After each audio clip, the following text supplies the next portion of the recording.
gibt Dinge, die sind größer als wir. Warum gefällt es Mama nicht auf der Erde? Wie kommst du denn darauf? Es gibt aber auch Dinge, die sind sehr viel kleiner als wir. Und die brauchen dich.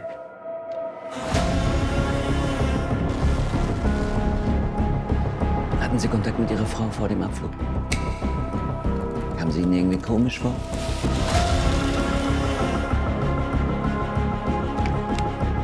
Ich liebe dich. Ich habe mit Mama gesprochen.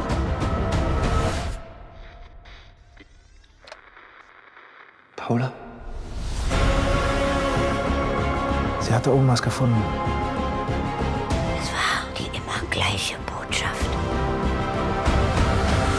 Es kommt etwas zu uns. Nobody must know.